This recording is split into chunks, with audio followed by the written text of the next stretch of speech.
Assalamualaikum warahmatullahi wabarakatuh. Nama saya Rifali Panji Pratama, Stambuk F551170442, mahasiswa Universitas Tadulako, akan menjelaskan sebuah jurnal Sistem Informasi Geografis sebagai salah satu tugas yang diberikan oleh dosen saya, yang bernama Ibu Hajra Sasmita Ngemba, Eskom MM Mkom. Dalam hal ini, jurnal yang akan saya jelaskan yaitu aplikasi Sistem Informasi Geografis pada bidang periklanan. Judul jurnalnya itu aplikasi Sistem Informasi Geografis untuk identifikasi potensi lokasi papan iklan di wilayah Kota Semarang. Yang penulisnya yaitu Lea Kristi Agustina. Penelitian ini berlatar belakang pada sangat berpengaruhnya perkembangan pemasaran melalui media cetak berupa spanduk, baliho, dan sebagainya terhadap sebuah kualitas visual kota. Rumusan masalah yang diangkat yaitu apa saja kriteria lokasi yang dibutuhkan dalam penempatan papan iklan dan bagaimana menentukan lokasi potensi papan iklan di Kota Semarang hingga saat ini. Tujuannya untuk mengetahui potensi titik lokasi penempatan papan iklan di sepanjang jalan Gajah Mada, Pandanaran, dan Pemuda. Berikut ini flowchartnya. Dari flowchart ini kita bisa lihat step by step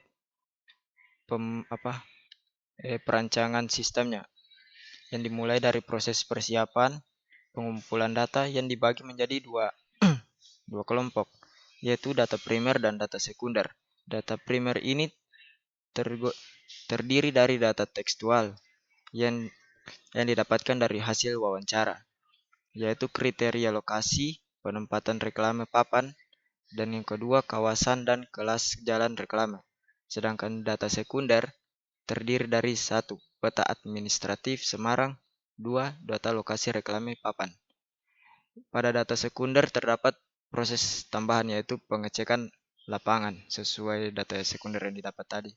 Kemudian data sekunder dan data primer itu diolah lalu dianalisis, baru dilakukan penyajian hasil, dan yang terakhir itu pembuatan laporan.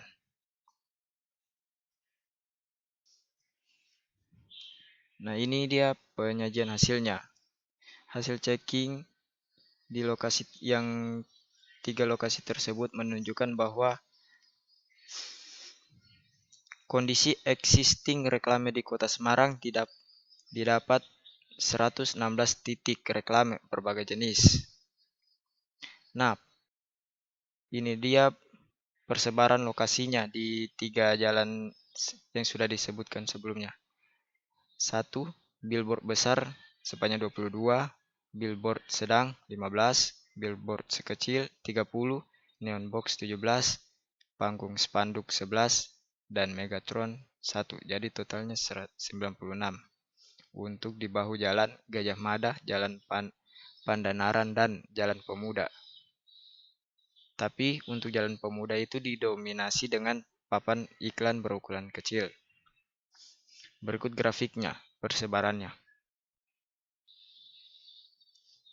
Nah, untuk menentukan potensi lokasi titik izin reklame ini dibagi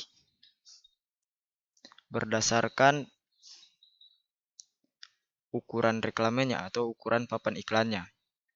Yang pertama itu papan iklan berukuran besar dengan memiliki jarak minimal 150 meter antara titik reklame besar yang satu dengan yang lain. Sehingga buffering dilakukan pada titik izin reklame berukuran besar dengan interval 150. Untuk papan iklan berukuran sedang, jarak minimalnya 40. Begitu pula dengan bufferingnya, intervalnya 40 meter. Sedangkan untuk papan iklan berukuran kecil harus melalui rumus untuk mencari potensi titik reklamenya. rumusnya itu ini, sigma NP, yang mana panjang D merupakan panjang jalan, ini merupakan standar jarak rata-rata, sigma NP merupakan jumlah titik berpotensi, sigma N merupakan jumlah titik yang sudah ada. Untuk neon box, jarak paling dekatnya itu minimal 5 meter. Dan untuk panggung spanduk itu minimal, oh enggak ada, di sini tidak ada untuk spanduknya. Berikut analisa potensi lokasi titik izin reklame pada median jalan. Nah, dari gambar ini kita ketahui bahwa terdapat 19 titik reklame pada median jalan, tapi hanya ada 6 titik yang memenuhi ketentuan jarak antar reklame maupun jaraknya dengan apil. Ini gambarnya agak sedikit rancu. Nah, pada hasil penelitian untuk mengetahui kepadatan tiap jenis titik reklame yang berada pada Jalan Gajah Mada, Jalan Pandanaran, dan Jalan Pemuda itu menggunakan rumus khusus, yaitu ini dia, kepadatan titik reklame sama dengan jumlah titik dibagi dengan panjang jalan. Berikut merupakan tabelnya yang sudah dihitung kepadatan titik reklamenya. Dan ini merupakan grafiknya sesuai dengan jenis reklamenya.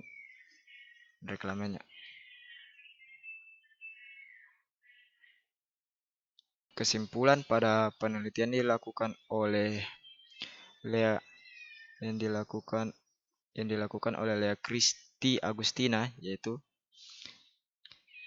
kriteria penempatan potensi lokasi titik reklame dalam penelitian ini sesuai dengan petunjuk pelaksanaan peraturan daerah Kota Semarang. Untuk potensi titik reklame yang sesuai dengan ketentuan dapat teridentifikasi. Jenis reklame yang memiliki potensi titik terbanyak adalah billboard berukuran sedang yang berlokasi di trotoar atau bahu jalan. Jalan yang memiliki potensi terbesar adalah Jalan Pemuda dengan jumlah potensi titik sebanyak 43 titik. Potensi titik reklame di Jalan Pandanaran 29 titik dan di Jalan Gajah Mada 27 titik. Berikut sarannya. Sebagian besar titik reklame yang ada di lapangan sudah ditetapkan dalam keputusan Wali Kota Semarang nomor berikut. Yang kedua, berdasarkan hasil penelitian ini, perlu diketahui penelitian lebih detail terkait dengan penetapan reklame yang harus memperhatikan estetika, keselamatan, keserasian bangunan, dan lingkungan. Yang ketiga, perlu adanya perencanaan ketentuan baru secara spesifik dalam pengaturan tata letak izin titik reklame, baik kriteria ukuran tempat, khususnya dalam bentuk ketentuan spasial yang bersifat baku, sehingga dalam penelitian selanjutnya proses pengidentifikasian potensi papan reklame dengan berbagai jenis reklame menjadi lebih mudah karena memiliki batas yang jelas. Sekian penjelasan dari saya. Mohon maaf apabila ada kesalahan. Terima kasih.